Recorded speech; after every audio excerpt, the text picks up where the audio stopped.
நண்பர்கள் அனைவருக்கும் வணக்கம். இன்று ஒரு தகவல். நம்மள பல பேர் பார்த்தீங்க அப்படின்னு சொன்னால் கிராமத்தில் வாழ்ந்துக்கிட்டு இருக்கோம்.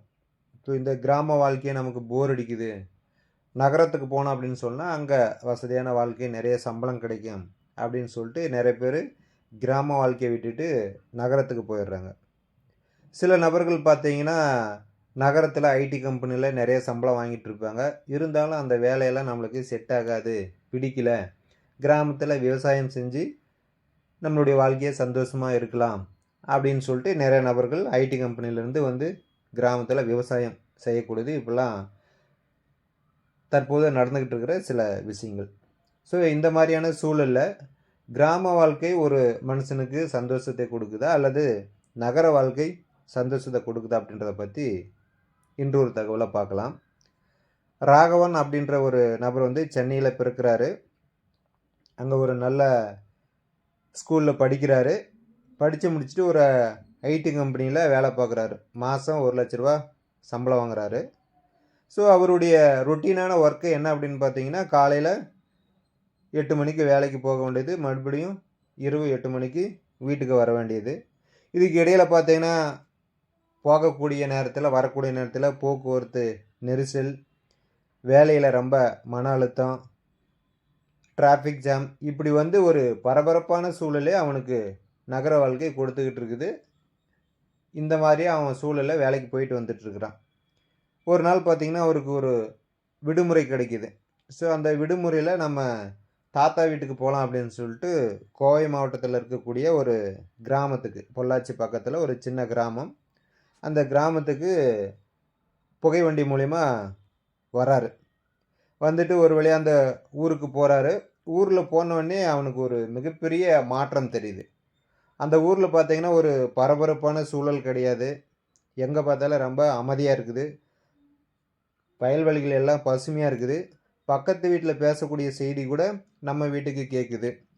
சின்ன பிள்ளைங்க பாவாடை சட்டை போட்டுக்கிட்டு, கொஞ்சம் பெரிய பொண்ணுங்க தாவணி பாவாடை போட்டுக்கிட்டு ஊரில் போகிறது, பெரியவங்க எல்லாம் ஒரு வீட்டில் உட்காந்து பேசிக்கிட்டு இருக்குது.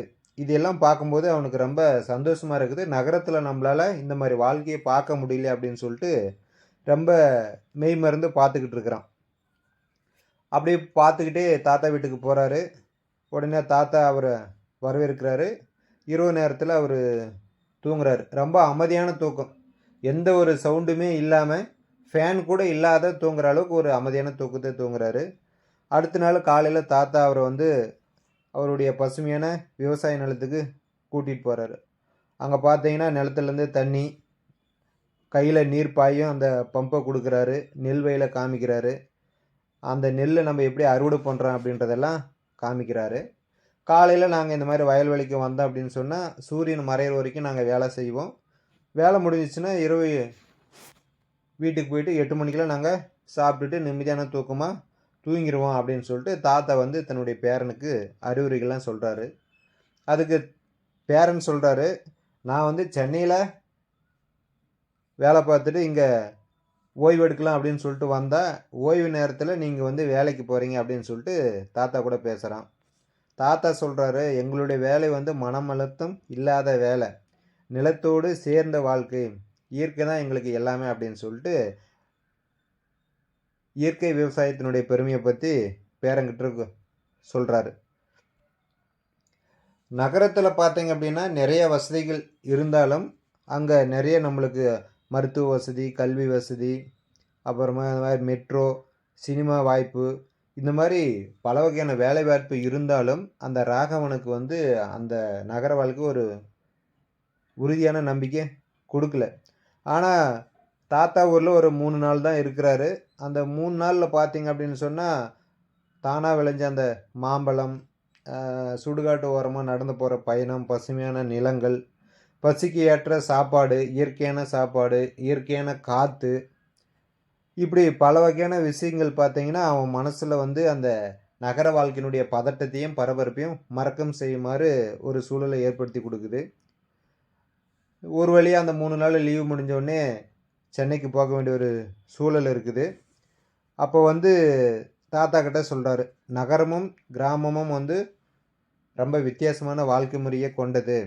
நம்ம வாழும் முறை தான் அதற்கு ஏற்ற மாதிரி நம்ம மாற்றிக்கணும் அப்படின்ற மாதிரி தாத்தா கிட்ட சொல்கிறாரு. அதுக்கு தாத்தா வந்து சொல்கிறாரு, நகரமோ கிராமமோ ஒவ்வொரு இடத்துலையும் ஒவ்வொரு வசதிகள் இருக்கும். இன்றைய காலகட்டங்களில் அவங்கவுங்களுக்கு பிடிச்ச வாழ்க்கையை கண்டிப்பாக அவங்கவுங்க வாழ்ந்து ஆக தான் வேணும். அதனால் நகரமும் கிராமமும் வேறு வேறு வாழ்க்கையில் நாம் அதை எடுத்துக்கிறத பொறுத்து தான் இருக்குது. ரெண்டுமே சமநிலையான வாழ்க்கை தான் அப்படின்னு சொல்லிட்டு தாத்தா பேரனுக்கு ஒரு அறிவுரைகள் சொல்லி அனுப்புகிறாரு. ஸோ இதன் மூலிமா நாம் தெரிஞ்சிக்க வேண்டியது என்ன அப்படின்னு பார்த்தீங்கன்னா, இயற்கையான விவசாயத்துக்கு எல்லாருமே நம்ம ஆதரவை கொடுக்கணும். ஏன்னா நம்ம டவுனில் போய் என்ன தான் வேலை செஞ்சாலும் சாப்பாடு அப்படின்னு வந்துட்டு விவசாயத்தில் இருந்து தான் அந்த உணவு நம்மளுக்கு கிடைக்கும். நிறைய நபர்கள் அதை ஒரு பொருட்டாகவே மதிக்கிறது கிடையாது. விவசாயம் செய்பவர்கள் அப்படின்னாவே ஏளனமாக பார்க்குறாங்க. விவசாயம் இல்லை அப்படின்னு சொன்னால் நாட்டில் யாராலையும் உணவு சாப்பிடவே முடியாது. அதனால் விவசாயத்தை நாம் செய்யலைன்னா கூட பரவாயில்ல, விவசாயம் செய்ய மக்களை மதித்தோம் அப்படின்னு சொன்னால் நாமும் நமது நாடும் முன்னேறலாம் அப்படின்றத இதன் மூலிமா சொல்லிக்கிறேன். அடுத்ததாக மைவி த்ரெட்ஸில் பார்த்தீங்க அப்படின்னா எந்த ஒரு அப்டேட்டும் வரல. லாஸ்ட்டாக பார்த்தீங்க அப்படின்னா மாதம் ஒரு முறை கையெழுத்து போடணும் அப்படின்ற மாதிரி ஒரு ரிலாக்ஸேஷன் கொடுத்துருந்தாங்க எம்டி அவர்களுக்கு. அதுதான் லாஸ்ட்டாக வந்த அப்டேட். அதுக்கு பின்னாடி எந்த அப்டேட்டும் கிடையாது. ஒரு சில நபர்கள் நிறைய விஷயங்கள் சொல்லிட்டு இருக்கிறாங்க. அதெல்லாம் எனக்கு உண்மையாக தெரியல. ஆகஸ்ட் மாதம் 1ஆம் தேதி அப்ளிகேஷன் ஓப்பன் ஆகும், எம்டி வந்து பேசுவார் அப்படின்லாம் சொல்கிறாங்க. அதெல்லாம் நம்ம செயல்முறை வடிவத்துக்கு வரும் வரை அதை நம்ம நம்பும் விதமாக இல்லை. ஏன்னா நம்பிக்கையாக சொல்லிவிட்டு வந்துடும் அப்படின்னு எதிர்பார்த்து வரல அப்படின்னா அது மிகப்பெரிய மன கஷ்டத்தை ஏற்படுத்தும். ஏற்கனவே நிறைய நபர்கள் மைவி த்ரெட்ஸுக்காக கடன் வாங்கி பணம் செலுத்திட்டு அதுக்கப்புறமா அந்த கடன் அடைக்கிறதுக்காக மறுபடியும் இன்னொரு இடத்துல கடன் வாங்கி மைவி த்ரெட்ஸில் வந்தவொடனே கொடுத்துறேன் அப்படின்னு சொல்லிட்டு கடன் மேலே கடன் ஏறிக்கிட்டு ரொம்ப சுமையோ அவங்களால தாங்க முடியாத அளவுக்கு வாங்கிட்டாங்க. ஸோ அந்த மாதிரியான ஒரு கஷ்டமான சூழல் இருக்கும்போது நாம் திடீர்னு நாளைக்கு வந்துடும் நாளான்னைக்கு வந்துடும் அப்படின்னு சொல்லிவிட்டு அவங்களுடைய ஆசையை நிராசையை நம்ம மாற்றிடக்கூடாது. எம்டி அவர்கள் அவருடைய சேனலில் வந்து நான் இந்த மாதிரி ஏதாவது ஒரு விஷயம் செய்ய போகிறேன் அப்படின்னு சொல்லி பேசினா ஓகே, ஏற்றுக்கலாம். இல்லை காவல்துறை அல்லது நீதித்துறை நிறுவனத்துக்கு இந்த மாதிரியான ஒரு கண்டிஷன் பேரில் நடத்த அனுமதி செய்யலாம் அப்படின்னு ஏதாவது ஒன்று சொன்னால் அதை நம்ம சந்தோஷமாக எடுத்துக்கலாம். எதுவுமே அவங்க தரப்புலேருந்து சொல்லாத 3வது நபர்கள், நாம் உறுப்பினராக இருக்கக்கூடிய நபர்கள் இப்படி ஆயிரும் அப்படி ஆயிரும் நாளைக்கு வந்துடும் நாளான்னைக்கு வந்துடும் அப்படின்னு சொல்கிறது எந்த வகையிலும் சரியானதாக இல்லை அப்படின்றத நான் உங்ககிட்ட தெரிவிச்சுக்கிறேன். ஸோ வெயிட் பண்ணி பார்க்கலாம். ஆரம்பம் அப்படின்னு ஒன்று இருந்தால் கண்டிப்பாக முடிவு அப்படின்னு ஒன்று இருக்கும். மைவி த்ரெட்ஸ் ஆரம்பத்தில் நல்ல விதமாக போயிட்டு இருந்துச்சு. இப்போ புகார் அப்படின்னு வந்ததின் அடிப்படையில் முடக்கம் செய்யப்பட்டிருக்கு. ஸோ அதுக்கும் கண்டிப்பாக ஒரு தீர்வு கொடுத்து தான் ஆகணும். நல்லதோ கெட்டதோ வரும் வராது, பணம் கொடுப்பாங்க கொடுக்க மாட்டாங்க, அல்லது இந்த முறையில் தான் கொடுப்பாங்க அப்படின்னு ஏதாவது ஒரு தகவலை கண்டிப்பாக நீதித்துறை மக்களுக்கு சொல்லும்.